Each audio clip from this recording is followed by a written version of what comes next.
Sofrem noites de insónias. Por vezes acordam sobressaltados sobre folhas de papel cheias de rabiscos inexplicáveis que supostamente escreveram de forma inconsciente. Muitos acreditam terem sido eleitos para transmitir mensagens de seres de outros mundos, mas outros parecem encurralados num pesadelo terrível.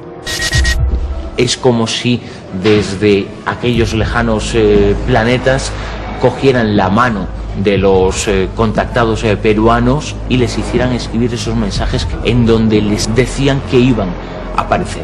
Cuando él decía en un momento determinado, en unos minutos vamos a ver unos objetos que se mueven en el cielo en esta dirección, van a seguir esta vertical, hay que decir que minutos después eso se producía, y yo lo he visto. Y luego había básicamente muchas llamadas telefónicas con una voz distorsionada de los sumitas que han quedado grabadas. Que el avistamiento era la confirmación a una serie de contactos que venían produciéndose desde tiempo atrás y que tenían que ver con una comunidad extraterrestre que ya habría llegado a nuestro planeta y habría habitado en la isla Friendship.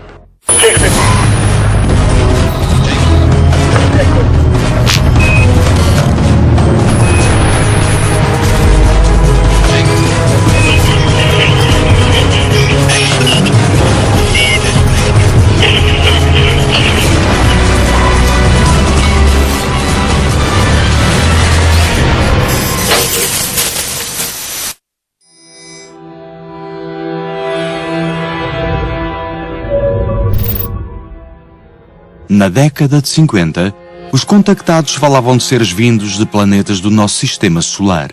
Atualmente não parece possível. Mas e se não soubéssemos toda a verdade? George Adamski posiblemente sea el contactado más célebre de todo el siglo XX. Era un hombre que desde muy pequeñito había tenido muchas inquietudes por observar el universo.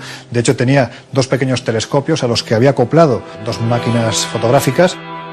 Llevado por esta curiosidad, se fue a Desert Center y una noche, en noviembre del 52, pues observó cómo las estrellas del cielo quedaban totalmente tapadas por una esfera gigantesca que surgía en las alturas.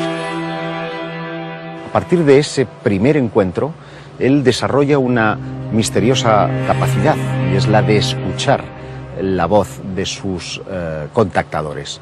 Y en una de esas comunicaciones, él siente la necesidad de dirigirse a 16 kilómetros del desierto central, donde, en compañía de unos amigos, tendrá un encuentro con un ser de unos 2 metros de altura, con melena rubia, que tiene un mensaje para él y para la humanidad.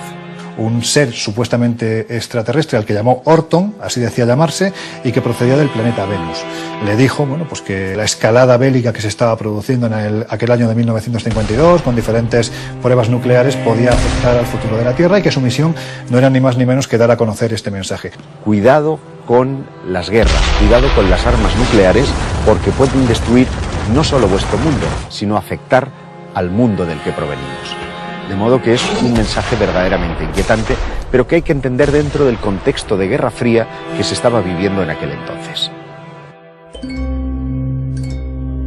A partir de ahí se produjeron muchos más contactos y de hecho un mes más tarde Adamski aseguró haber montado en esa nave extraterrestre y haber viajado a la Luna, donde había una comunidad de extraterrestres como una especie de colonización previa que vivían en una especie de cúpulas. Y a partir de ahí Adamski empezó a obtener una serie de fotografías en las que aparecían esos objetos volantes no identificados que posiblemente hoy día sean las más clásicas de la ufología.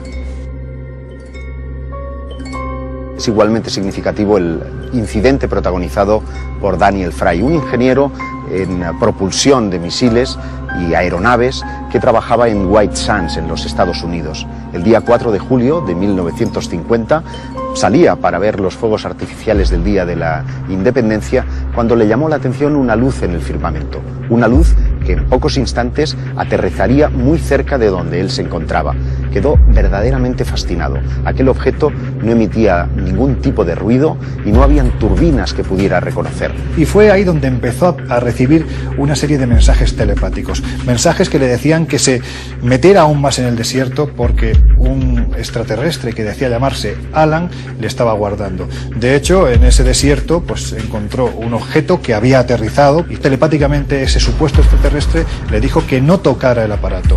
Cuando Daniel Fry le dijo que por qué no salía, que por qué no podía verle, pues este tal Alan le dijo que no estaba todavía acostumbrado al ambiente, a la atmósfera de la Tierra. Se abrió una compuerta y Daniel Fry entró en su interior. Lo que encontró a continuación es una estancia con 4 asientos y no había nadie en el interior, pero la voz persistía, una voz que le decía que iba a viajar fuera de la Tierra.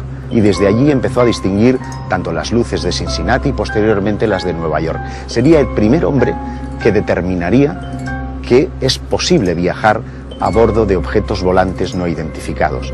Cuando Daniel Fry preguntó al supuesto extraterrestre que de dónde procedían, este le contestó que eran seres humanos que habían viajado a otro planeta.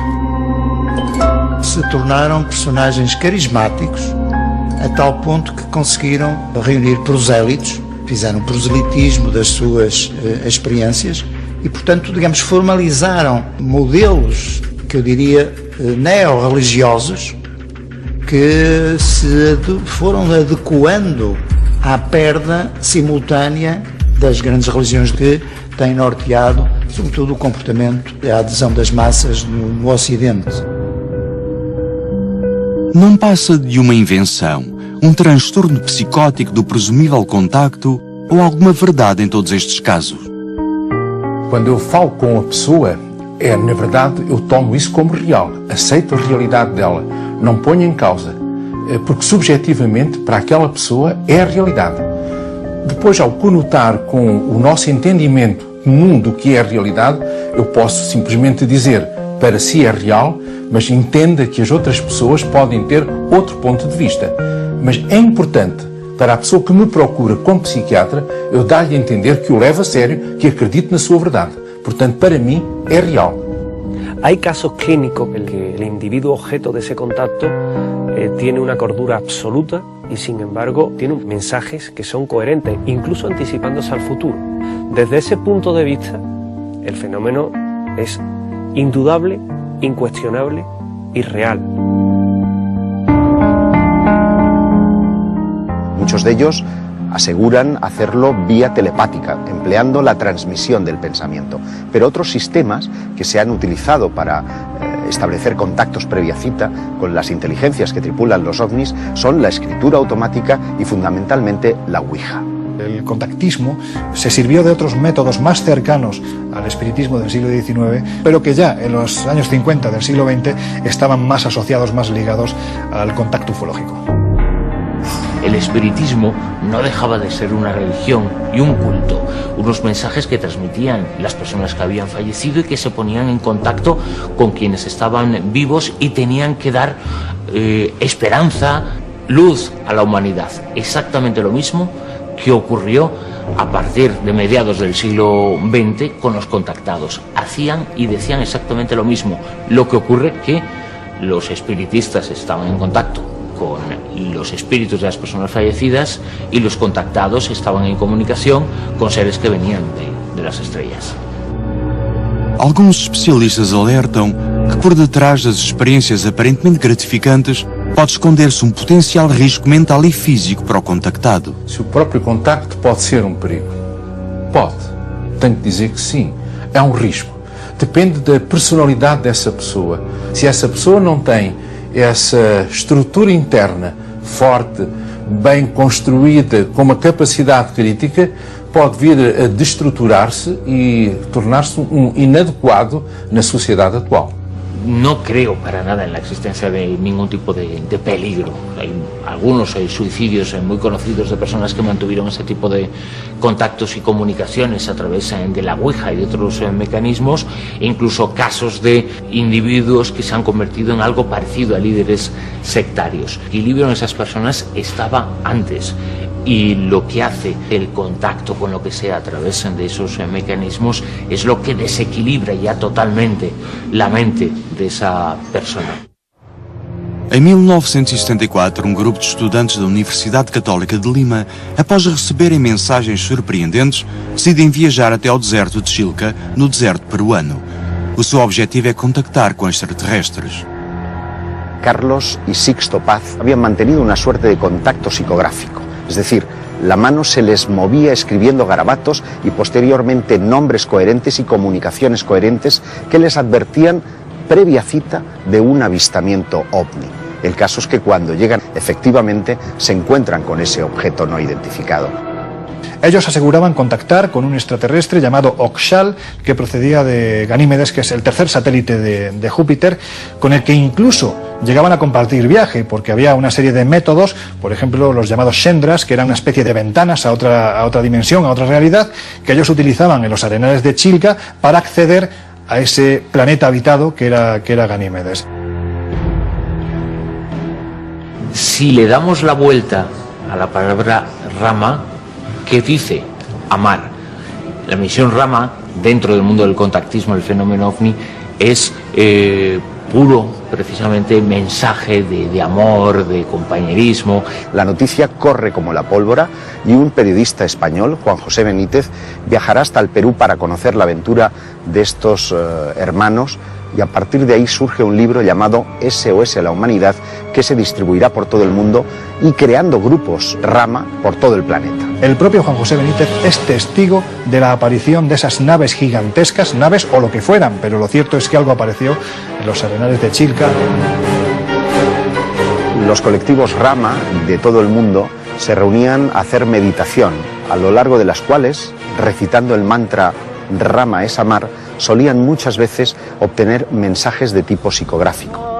Es como si desde aquellos lejanos planetas cogieran la mano de los contactados peruanos y les hicieran escribir esos mensajes que eran muy similares a los que cualquier otra religión puede transmitir, con la particularidad de que en esos mensajes los seres de otros mundos decían que iban a dar pruebas de su existencia y en no pocas ocasiones los citaban a tal hora, en tal sitio, y apareceremos, les decían.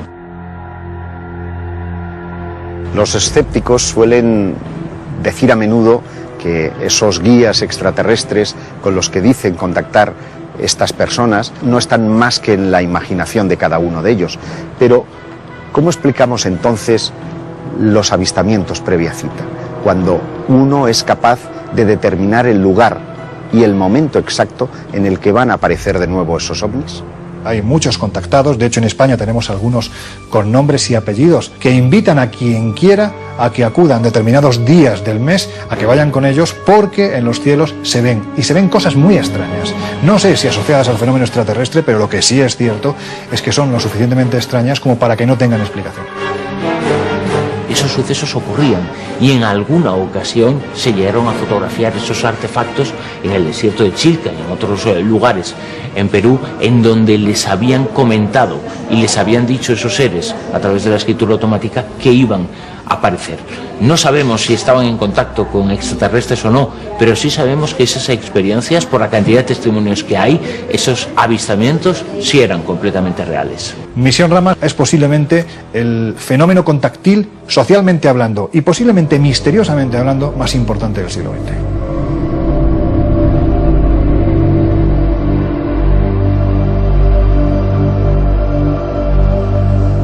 De nuevo, los contactados parecen remitirnos a lugares específicos que denominamos zonas calientes y que parecen coincidir con lugares sagrados del pasado, enclaves donde las civilizaciones antiguas constituyeron sus templos o construyeron iglesias, porque parecen indicar que debían de ser importantes para los dioses.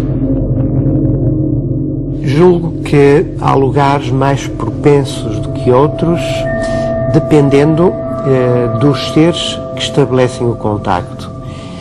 E esses lugares são muitas vezes portas de comunicação entre este plano e outro plano. E, portanto, esses vórtices de comunicação, digamos assim, é que determinam essa maior ou menor facilidade de contacto nos lugares do que noutros. Um contactado pode estar num desses lugares e não estabelecer contacto, ou estar noutro lugar e ter um contacto porque está, digamos assim, num estado mental, vibracional, mais propício a ter essa comunicação. Na Península Ibérica existem determinados locais onde os contactos com extraterrestres são muito significativos.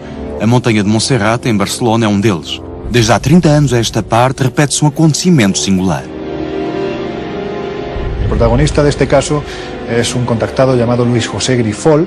En el año 1977 era un profesor mercantil que estaba asomado a la terraza de su casa en Montgat, en Barcelona, cuando de repente sobre la vertical de su casa atravesó un objeto luminoso que se perdió en el horizonte del Mediterráneo. A partir de ese instante, un hombre que no le interesaba para nada lo referente al fenómeno ovni ni al fenómeno extraterrestre, pues decidió indagar un poquito más, hasta que el 11 de marzo de 1979 fue con su esposa a Montserrat. Ese día, para él, la certeza de que estaba siendo contactado por una inteligencia de otro planeta fue absolutamente real. En los cielos de Montserrat se empezaron a ver luces que bailaban al son de prácticamente las preguntas que realizaba Grifol. Desde ese día, desde marzo de 1979, todos los 11 de cada mes, incluso hoy en día, son cientos las personas que acompañan a Grifol a Montserrat para observar los cielos y atender a lo que allí ocurre. Yo puedo decir que he estado con Grifol en Montserrat, cuando él decía en un momento determinado, en unos minutos vamos a ver unos objetos que se mueven en el cielo en esta dirección, van a seguir esta vertical.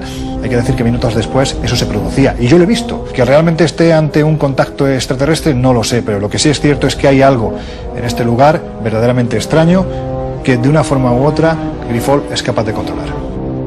O caso da Serra da Gardunha é interessante pelo seguinte: isto nos anos 70 há senhor Américo Duarte que, vivendo em Lisboa, tem um episódio chamado Missing Time, ou seja, ele vai ao volante do seu carro e a certa altura não se lembra de mais nada e acorda de repente numa povoação que não conhece, Gardunha. Resolve pernoitar nesse local e nessa noite assiste a uma série de fenómenos. Ele identifica como de facto há ali uma série de objetos, digamos assim, ele tem uma série de avistamentos e encara aquilo como um sinal. Uns anos mais tarde, suponho que em 73, muda-se inclusive com a família de Lisboa para a Gardunha e assume ter sido abduzido pela primeira vez. Situação que ele diz: levaram-me a uma base subterrânea por baixo da serra, que chama-lhe o Cosmódromo, onde vê todos estes seres e as naves a pousar, enfim, seria realmente ali uma base monstra. Centenas de gravações e fotografias circulam na internet mostrando as provas da veracidade dos contactos e das mensagens destes seres misteriosos. Muitas parecem montagens de fraca qualidade, mas outras são perturbadoras. Hoy en día cualquiera con un teléfono móvil puede grabar, además con calidad, lo que está viendo en los cielos. Y hay que decir que sí hay grabaciones verdaderamente extrañas que de momento no tienen explicación. Hay muchas fotografías y vídeos para probar los supuestos contactos. La gran incógnita es que ese tipo de eventos y ese tipo de sucesos se produce. A finales de los años 70, un grupo de contactados que habían estado vinculados a Misión Rama y otros grupos les dicen esos contactos que se van a aparecer en las proximidades nada más y nada menos que de la Basílica del Pilar en Zaragoza. Y ese suceso ocurre. Y horas después fotografían y filman la presencia de una serie de extraños objetos sobre la propia Basílica del Pilar. ¿Qué era? No lo sabemos.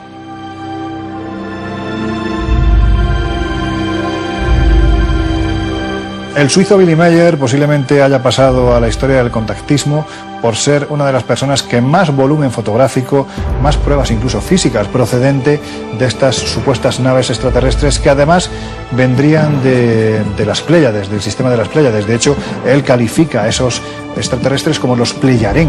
Posiblemente las fotografías de los objetos volantes no identificados que toma en Suiza, en unos parajes bellísimos, son las mejores que jamás se han podido mostrar. Son reales. Con el paso del tiempo, la mayor parte de estudiosos y de investigadores han encontrado pequeñas pruebas e indicios para sospechar que lo que contaba este personaje era un fraude.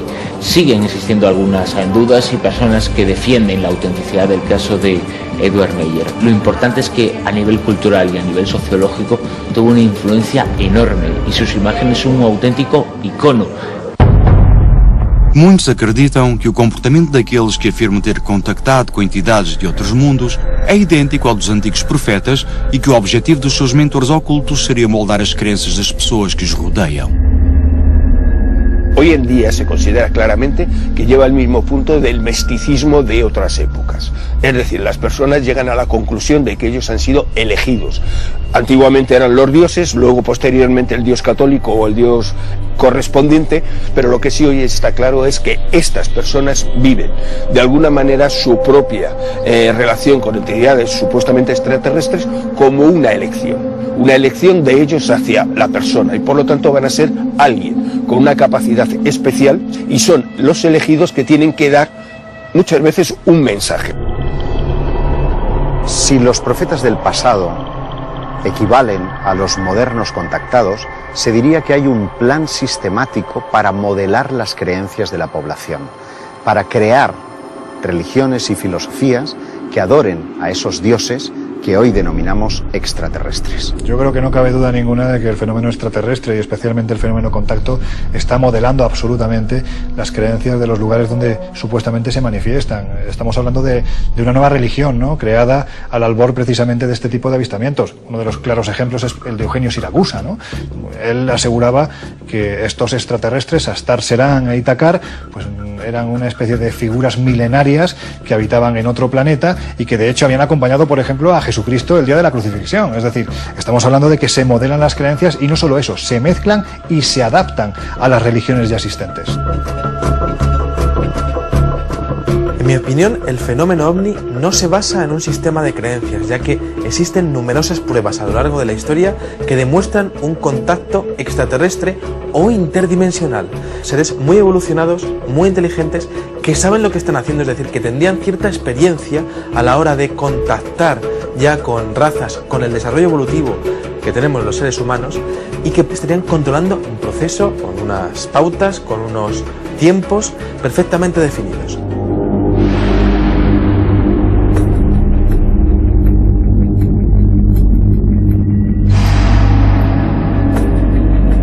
Bueno, existen cientos, incluso miles y miles de casos de contactos extraterrestres en la historia. Ahora mismo me viene a la cabeza, por ejemplo, una especie de grabado de la ciudad de Nuremberg del año 1561, en donde se expone un gran mosaico de objetos voladores no identificados sobre el cielo de la capital alemana.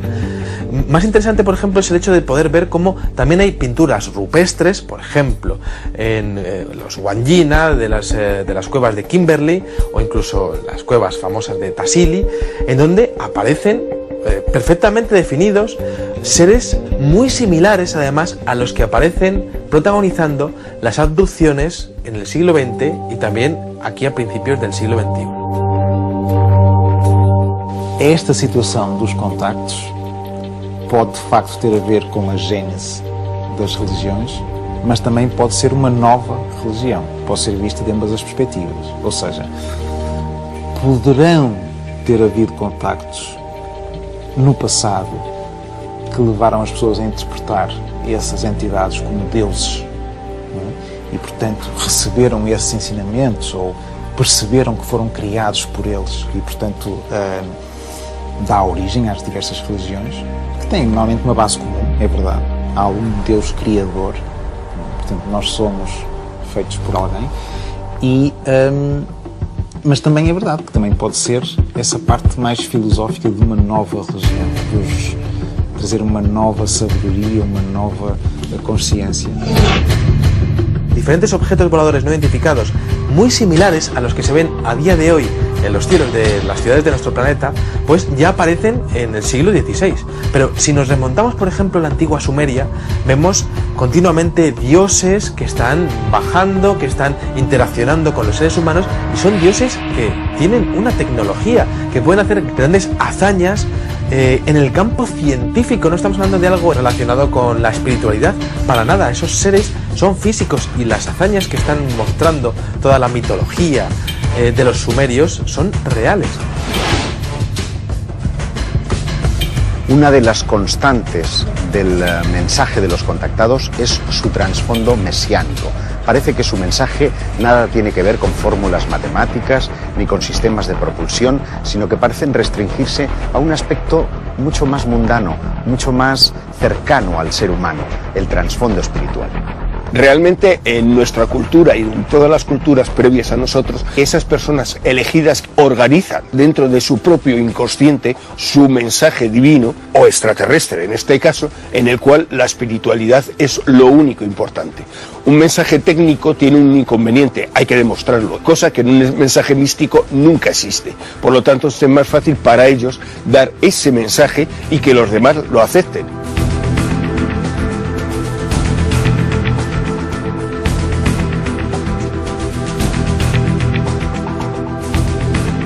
Un contactado es una persona que va a sufrir un fenómeno psicológico muy importante en su vida y por lo tanto va a tener una respuesta como cualquier problema psicológico que pueda afectar su manera o su visión de la vida como la tenga en ese momento. Así tenemos que él va a pasar como cinco etapas establecidas, que sería lo primero una negación de ese fenómeno porque él no entiende por qué le ha pasado a él. Posteriormente esa negación le llevará a una respuesta de ira, de respuesta de, bueno, si ellos no me entienden no es mi problema, yo he tenido esa vivencia. Ello le va a llevar a un cuadro depresivo, generalmente por rechazo social, que él va a hacer que de alguna manera se aísle, no quiera comunicarse con el exterior. Y por último tendrá una afectación de, bueno, es lo que me ha pasado a mí. Ese es el momento en el cual el contactado sale a la luz. Y entonces se empieza a encontrar gente que de alguna manera apoya y entiende lo que él cuenta. Todo este proceso hace que de alguna manera él poco a poco cada vez más se convenza de que su propia experiencia es auténtica. O contactado é corpo estranho na sociedade. É algo que está contaminado por uma espécie de doença, uma virose que subitamente o afetou e, portanto, é, desse ponto de vista, um problema de patologia social. É algo que não se encaixa no perfil da normalidade. Está fora da norma, está contra, digamos, a disposição dos valores partilhados pelos outros. E, portanto, daí eu perceber e compreender, naturalmente, e faço um esforço nesse sentido, o grande problema e o drama íntimo que é, exatamente, a experiência do contactismo e do contactado. Parece que quando um presumível contacto tem lugar, a comunicação é feita através da mente, mas por vezes ocorrem acontecimentos insólitos, particularmente em 1962, quando um indivíduo chamado Fernando Sesma recebe uma chamada de um presumível extraterrestre.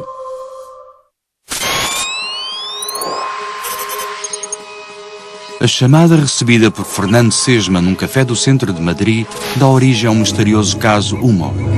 Este caso controverso afetou centenas de pessoas que estavam convencidas de que mantinham correspondência com um ser extraterrestre. En el caso Humo, digamos que habría que focalizarlo en torno a la figura de un personaje muy conocido en aquella época, hablamos de los años 50 del pasado siglo, llamado Fernando Sesma Manzano, que es el que empieza a aglutinar toda la información procedente de este planeta que supuestamente se ubica en la estrella 424 a 14,5 años luz de la Tierra. Él capitanea a partir de sus primeras experiencias una serie de reuniones en el Café León, en el centro de Madrid, y él consiguió que algunas de esas históricas y míticas tertulias literarias se convirtieran también en tertulias sobre extraterrestres y sobre ovnis. Principalmente lo que recibe son informes de un alto contenido matemático, astronómico, físico. Una serie de supuestos mensajes que a través de cartas con una capacitación y preparación técnica y filosófica extraordinaria que se transmiten y que reciben un núcleo muy importante de personas de Madrid y de otras partes de España, aunque luego el fenómeno se extendió a otras partes del mundo. Y luego había básicamente muchas llamadas telefónicas con una voz distorsionada de los sumitas que han quedado grabadas. Preguntan. Sus hermanos. ¿A sus hermanos? Sí. ¿Reunidos? No. Tenían una preparación, una calidad documental, informativa, filosófica, religiosa tan importante y un fondo tan sólido que es lo que llevó y catapultó al fenómeno Humo a que fuera conocido en todo el planeta. A partir de ahí se produce un contacto previa cita, se fotografían una serie de naves en San José de Valderas, encima de los castillos de los marqueses de Valderas, que posteriormente se han demostrado, o hay quien defiende, que realmente nos encontramos ante un montaje. Pero verdaderamente el caso Humo posiblemente sea el suceso ovni más internacional de la historia de España y posiblemente de la historia, ufológicamente hablando, del planeta Tierra. No se sabía quién estaba detrás, pero logró hacer creer en la autenticidad de esos mensajes a decenas y a cientos de personas que recibían esas cartas. El controvertido Hacer Humo fue originado un siniestro personaje, José Luis Jordán Peña, un parapsicólogo madrileño, y él decía que era para elaborar un estudio psicológico sobre este tipo de creencias, que es lo que generaba en las personas. Hace un año podía entrevistar a Jordán Peña. En su domicilio aseguraba que él tuvo relación con 3 servicios secretos, pero que nunca diría cuáles son porque peligraba su vida: la CIA, KGB y Mossad. Yo estoy convencido que la trama Humo que organizó Jordán Peña tenía una ayuda oficial, porque es imposible que nadie tuviera el operativo para mandar tantos comunicados por carta desde tantos países. Parece que detrás de ese controvertido asunto estarían los servicios secretos rusos, que estarían ejerciendo una especie de experimento de control mental sobre una parte de la población española, concretamente sobre los creyentes de ovnis. Esto es lo que se ha dicho para explicar el asunto Humo, aunque no todo el mundo está de acuerdo, puesto que son miles, millones las personas que siguen este caso en todo el planeta, y además hay múltiples avistamientos que se han producido en otras partes del planeta donde esa supuesta nave extraterrestre posee el símbolo que sería una especie de H con una cruz en medio. Ano de 1977, sul de Inglaterra. É hora do telejornal e, como em todas as noites, muitos cidadãos estão atentos ao televisor. De repente há uma interferência na imagem e deixa de se ver e aparece uma voz num tom metálico. This is the voice of Allah, representative of the Ashtar Galactic, speaking to you. For many years you have seen us as lights and experiments. We speak to you now. Levanta muitas dúvidas. Como é que foi possível alguém, se tiver sido uma fraude, como é que alguém conseguiu em 1977? Porque não se conseguiu perceber de onde é que vinha a interferência. Portanto, a interferência entra em 5 emissores diferentes, baralha, de facto as pessoas não conseguem ver a imagem, só ouvem esse, está tudo assim em ruído de imagem, não é? E ouvem essa voz metálica a mandar a mensagem. Durante, são quase 10 minutos. Nunca se conseguiu perceber qual foi a origem dessa mensagem. Mas é curioso, mais uma vez, usando um meio de comunicação terrestre, fazem-se anunciar.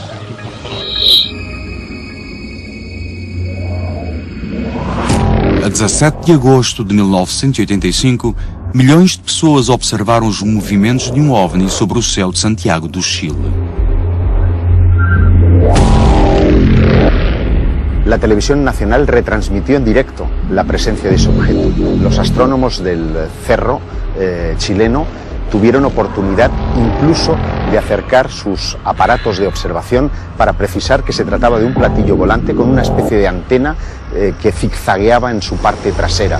Para la mayoría se trató de un artefacto de procedencia desconocida, pero un grupo de radioaficionados estaba convencido de que aquel avistamiento era la confirmación a una serie de contactos que venían produciéndose desde tiempo atrás y que tenían que ver con una comunidad extraterrestre que ya habría llegado a nuestro planeta y habría habitado en la isla Friendship, situada al sur del archipiélago de Chonos, en Chile.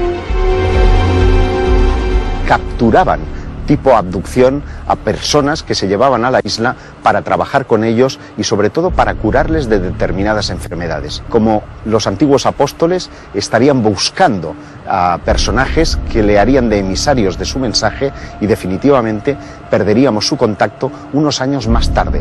Desde entonces no se ha vuelto a tener ninguna transmisión por radio.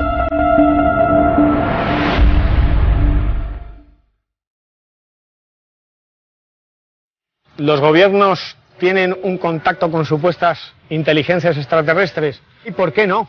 La realidad siempre supera la ficción. Y yo te puedo contestar lo que me contestaba el teniente Felipe Carrasco en la base aérea de Morón de la Frontera. Él, el 25 de diciembre de 1980, junto a 15 soldados más, ven sobrevolar un objeto con forma de Zeppelin por la base aérea de Morón. La pregunta no es si ya tienen un contacto, la pregunta es qué pueden decir los gobiernos cuando hay artefactos que rompen cualquier tipo de ley aeronáutica, que tienen la capacidad de manejar el tiempo, el espacio. ¿Qué dices que son? ¿Cómo justificas? Há caso de Dr. Frank Stranges, em que ele fala do episódio Stranger at the Pentagon.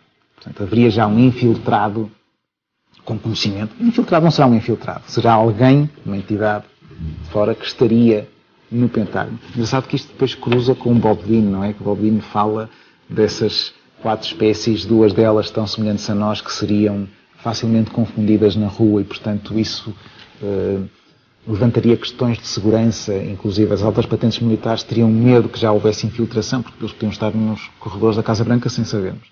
Mas este fala especificamente de que venusiano que estaria já, digamos que, a ser um intermediário con el gobierno americano.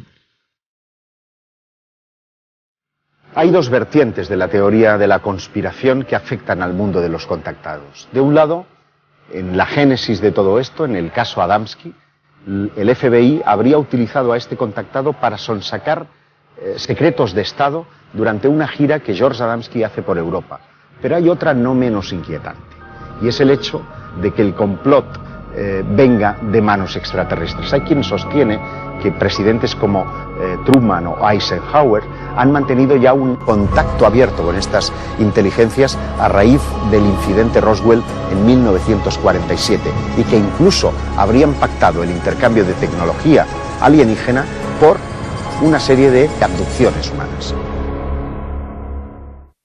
No ano de 1994, sob o projeto Delfos, um grupo de especialistas reuniu-se para discutir, entre outros temas, o mundo dos contactados. Chegaram à conclusão de que todos estes tipos de contacto, incluindo as aparições marianas, se deviam a uma inteligência não humana que estaria a manipular as nossas mentes.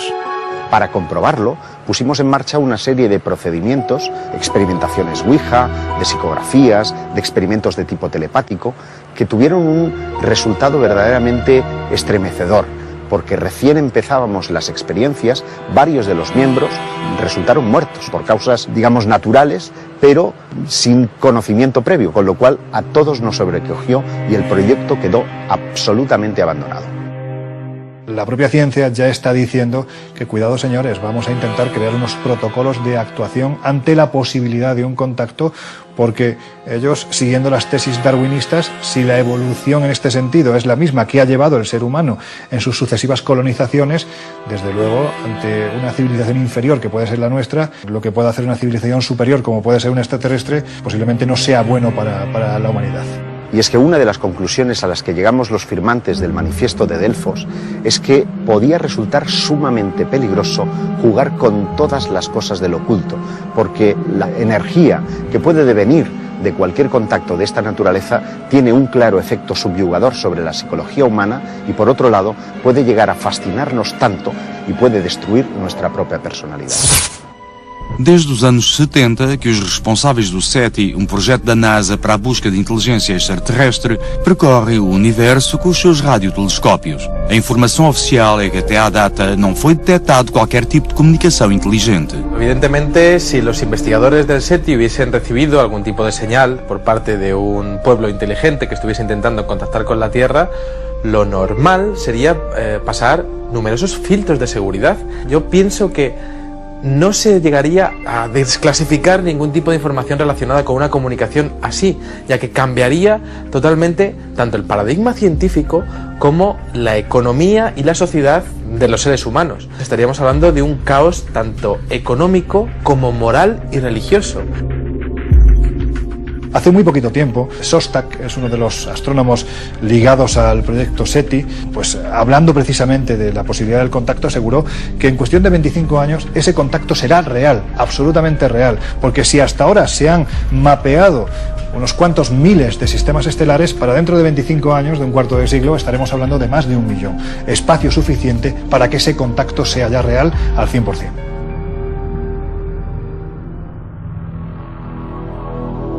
Puede parecer una contradicción. Estamos gastando grandes presupuestos en tecnología, en antenas, en técnicos e ingenieros para captar señales del cosmos y resulta que los contactados llevan años, si no siglos o milenios, diciendo que contactan con entidades no humanas e invisibles. Claro, la pregunta es, ¿esas entidades están dentro de nuestro universo visible? ¿Vienen de otra dimensión? ¿Vienen de otro lugar que no es el universo? Bueno, ese es el misterio que habrá que resolver y que sin duda abre un montón de preguntas todavía por responder. Es cierto que existen personas que exponen que han sido contactadas a través de la telepatía por parte de seres o entidades extraterrestres en procesos de abducción. Entonces, claro, existe una contradicción porque se podría llegar a comunicar mediante la telepatía, pero nosotros estamos utilizando antenas y radiotelescopios, ¿no? Entonces, creo que a nivel local, es decir, lo que sería de entidad a entidad, sí que podría llegar a funcionar la telepatía, tal y como se ha demostrado en muchos casos de abducción considerados reales. Pero claro, a nivel global, para una comunicación con toda una especie, sí que se tendrían que realizar mensajes de radio que fuesen pues retransmitidos a través de radiotelescopios, ¿no? Milhares de pessoas asseguram ter contactado com algum tipo de entidade desconhecida. Muitas delas afirmam que se trata de seres que não pertencem ao nosso mundo. Esta avalanche de relatos levaria a pensar que poderiam ter existido contactos con seres extraterrestres. Con los datos que disponemos hoy en día, sí podemos afirmar que determinados contactados han tenido contacto con algo extraño, con unas inteligencias del tipo que sean, que parecen manejarse a su antojo y que en ocasiones corresponden a las peticiones que hacen estos contactados. Las personas que lo afirmaban no estaban mintiendo y sí podían mostrar, en algunos casos, pruebas de que lo que decían por lo menos era cierto. ¿Estaban detrás o no seres de otros mundos? No lo sabemos, pero no mentían.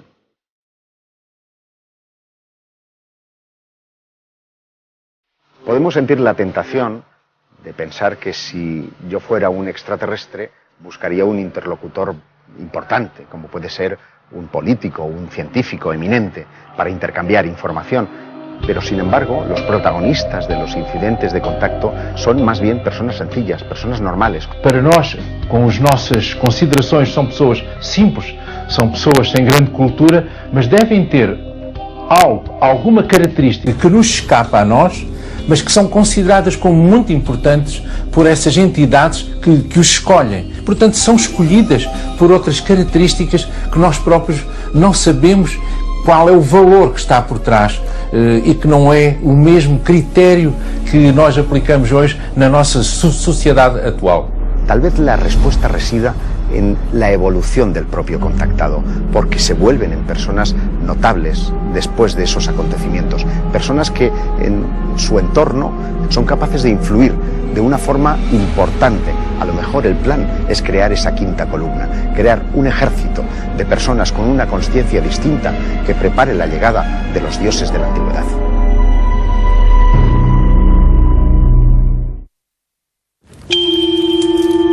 These stories didn't originate in our ancestors' imagination.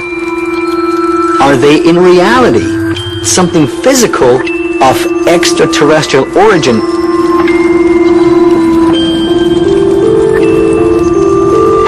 The universe is infinite, which means there are infinite possibilities.